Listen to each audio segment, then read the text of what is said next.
Cavalcade, the controversial life and legend of Wyoming Territory's most famous woman outlaw.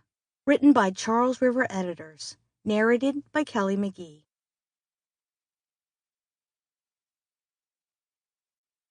Introduction.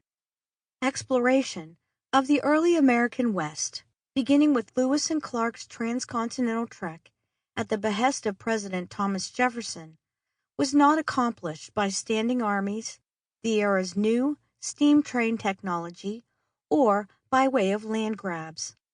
These came later, but not until pathways known only to a few of the land's indigenous people were discovered, carved out, and charted in an area stretching from the eastern Rocky Mountains to the Pacific Ocean and the present-day borders of Mexico and Canada.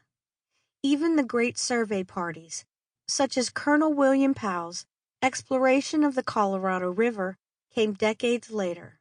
The first views of the West's enormity by white Americans were seen by individuals of an entirely different personality in an era that could only exist apart from its home civilization.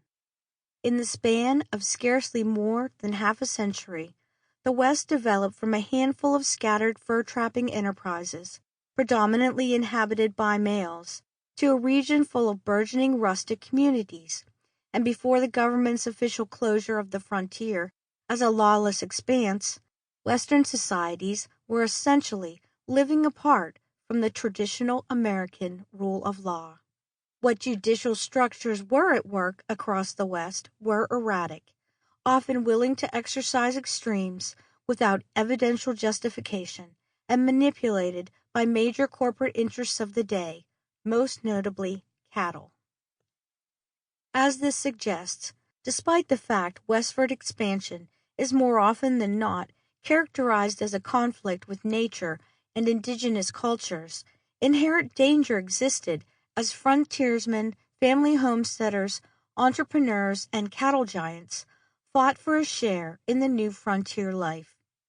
At times, those in search of wealth, whether from a gold rush, an iconic technology, or from the acquisition of land and livestock, went beyond the decimation of the indigenous peoples.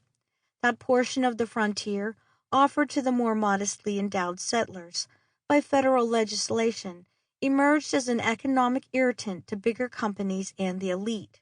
In some economic quarters, they exerted an extreme effort to sabotage the prevailing structure and remove lower classes from the government's promise. Where older America... Sample complete. Ready to continue?